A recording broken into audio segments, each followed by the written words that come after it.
nada. Legal. Quer dizer que... A categoria, os policiais que são representados pela prática, eles têm uma conquista muito grande, que é com relação às horas extras. Essa ação ela começou a ser trabalhada pela Prasc em 2005. Logo que nós assumimos a assessoria jurídica, nós detectamos o problema e começamos a ajuizar as ações. Faz 5 anos. Há 5 anos. O que aconteceu? Naquela época, nós já pedíamos a liminar. Entrávamos na vara da Fazenda e pedíamos. O doutor Hélio Receoso, que nunca tinha visto a matéria, disse, não, eu entendo que agora não é o momento, vamos ouvir o Estado e vamos ver como é que se consolida a jurisprudência. Colocava dessa forma. As primeiras ações que nós entramos em 2005 bateram no STF e o STF bateu o martelo. É isso mesmo, está certo, tem que pagar. Com base nisso, nós, em fevereiro desse ano, continuamos ajuizando ao longo dos anos todas as ações. E dissemos ao doutor Hélio, olha, não tem risco da sua ação, mais ou menos assim. Quem é o doutor Hélio? O doutor Hélio é o juiz da vara da Fazenda Pública que sempre julga essas ações. Sim. Não tem risco de reformarem, porque o Supremo está consolidando. O que não acontece é o Estado reconhecer esse direito, o que faz com que a cada 5 anos os policiais tenham que entrar na justiça para receber o retroativo. Gera uma perda, porque o policial ele trabalha, não recebe Dali e depois tem que entrar na justiça, de 5 anos para poder receber por causa do prazo prescricional. E ele entendeu essa posição e começou a conceder a antecipação de tutela. Então a ação agora ela figura assim, recebe os últimos 5 anos para quem não entrou com a ação e dali para frente é inserido no próprio contra-cheque. Então tudo que o policial faz de hora extra, além das 40 mensais, que não era pago anteriormente, hoje em dia é pago. E graças à assessoria jurídica da Prasc, que obviamente representa o interesse de todos os associados da Prasc. Eu acho que isso é uma grande vitória. Mas tiveram que ir para o tribunal em Brasília para fazer o governo do Estado o STF para poder reconhecer que... Antes tarde do que mais tarde, né, doutora? Sim, porque isso aconteceu a vida inteira. A hora extra sempre foi feita pelo policial militar, porque a gente pega a escala. A escala é 24/48, a escala da maioria deles. A lei diz que o policial, a carga horária dele são 160 horas mensais, escala normal. 40 por semana. 40 de hora extra é o que a lei paga. Só que se tu pegar a escala de 24/48, são 240 horas mensais. Então, a vida inteira eles faziam 40 horas extras e nunca entraram com isso na justiça.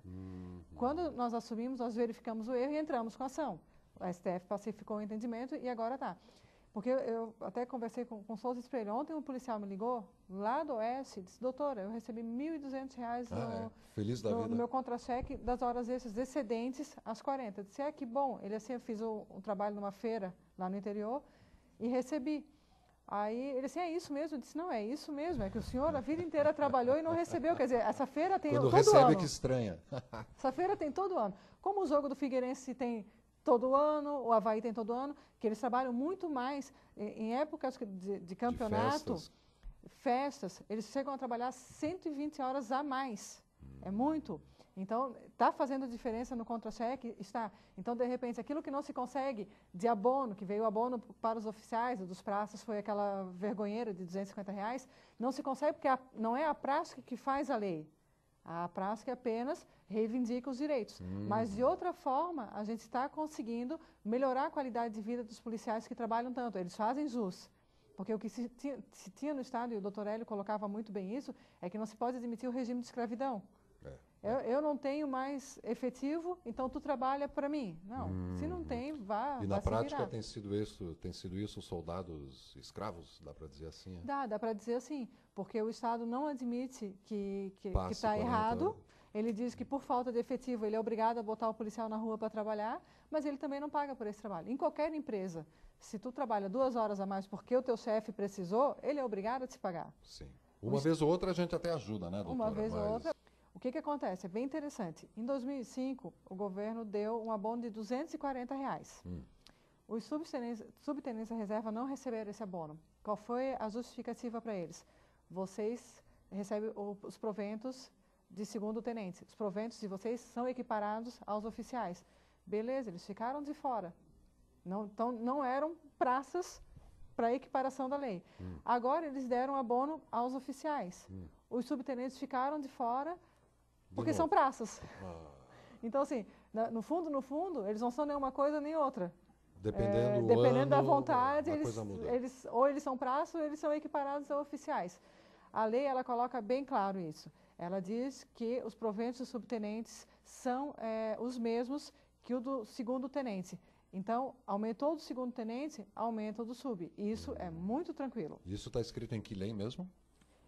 É uma lei federal, estadual? Não, a lei é estadual. Uma lei estadual. Bom, é o próprio governo que fez a lei para descumpri-la. Para descumpri-la.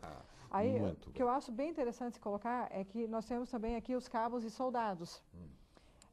A própria Lei 254, que é a malfadada Lei 254, famigerada Lei 254, ela estabelece no artigo 27 que a relação entre a maior e a menor remuneração deve ser de 4 para 1. Então, hoje em dia, na polícia, nós temos soldado de segunda classe, não tem soldado de terceira classe, e a categoria de delegado especial, porque essa lei ela coloca a segurança pública toda. E há uma diferença muito grande. Mais do que 4 vezes o menor para o maior salário? Bem mais do que 4 vezes. O STF declarou a inconstitucionalidade dessa lei, mas de alguns artigos ela não foi totalmente derrubada. Esse artigo 27, ele continua valendo. E ele está respaldado na própria Constituição Federal, que diz que isso pode acontecer. Então, essa ação ainda não foi ajuizada, ela está em sede de estudo, porque a gente sempre conversa com o pessoal da prática. Olha, segura o pessoal aí, porque tudo que vai para a justiça, o advogado ele só tem a oportunidade de falar uma vez, que é na inicial. Se eu botar qualquer coisa errada na inicial, se eu não botar o documento correto, o pedido não for certinho, não for bem fundamentada, eu não tenho mais chance de consertar a minha ação. O juiz, se ele errar, tem o tribunal para corrigir. No nosso caso, a gente é assim, é vida ou morte. Se tu não fizer certo, tu perde a ação. Então, essa ação está sendo muito bem estudada para que a gente entre com a certeza de que ela vai dar pé. Que coisa. Bem importante para colocar para o pessoal também é a ação da alíquota do IPESC, IPREV, né? Que pulou de 8 para 11, assim, no apagar das luzes. No apagar das luzes, eles criaram uma tabela progressiva. Então, de acordo com o salário, ela ia de 8% a 12%. O pessoal da segurança pública, com a faixa do salário, recebia, era descontado 11%. Foi declarada essa lei do IPESC na época inconstitucional, dizendo que o desconto tem que ser único para todos os trabalhadores, de 8%. Já existe ação coletiva da prática nesse sentido desde o ano 2008. Então, a gente informa aos associados que aguardem, ela já está em fase de sentença, está no gabinete do juiz para dar a sentença, mas a gente, porque às vezes dá o estalo, né? A pessoa assim, meu Deus, eu estou deixando passar isso daqui. Mas a gente prestou atenção, corremos atrás na época oportuna. Quem está afiliado à praça que já está com o direito encaminhado. Está assistido por essa ação, isso. Muito bem. E toda terça-feira, então, a doutora está dando plantão agora na PRASC, das 14 às 17 horas. Isso, mas de segunda a sexta, o nosso escritório funciona normalmente, atendendo a todas as demandas dos associados. Mas isso aqui, Assembleia, Tribunal de Justiça, tem direito a receber o adicional noturno, se trabalhar à noite, tem. Assim, a gente não recebe. Assim, beleza, me traz a documentação que eu vou fazer a ação para ti. Assim, vai ver que eles acham que é porque quem trabalha nesse tipo de órgão dorme a noite inteira e não precisa, não precisa receber, né? Brincadeira. Então, esse contato, para a gente, é bem importante para a prática, para a assessoria jurídica, para sempre estar descobrindo as lesões e correndo atrás do que precisa ser feito. Maravilha. O endereço da praça e o telefone vai passar daqui a pouquinho na vinheta do Floripa em Foco, né? Onde tem plantão jurídico gratuito toda terça-feira, das 2 às 5 da tarde. O escritório de advocacia está 24 horas à disposição, né? Mas compareça à sede da sua entidade, prestigiar, se inteirar, saber como fortalecer essa luta que é de todos, né? Isso. Doutora, nosso tempo já esgotado, tem algum recado, algum alô para deixar, para fechar? Não, só reiterar mesmo e colocar que a assessoria jurídica da prática está sempre à disposição do associado. É só nos procurar, nós vamos atender com o maior prazer. Doutora Grace Martins, advogada, assessora jurídica da APRASC, Associação de Praças e Bombeiros, que toda quarta-feira está conosco ao vivo aqui no Floripa em Foco. Agradecemos também a presença do Sargento Souza, que esteve conosco aqui no primeiro bloco. E vamos a mais um breve intervalo e já voltamos com mais na TV Floripa. Essa TV que você vê, ouve e sente a diferença.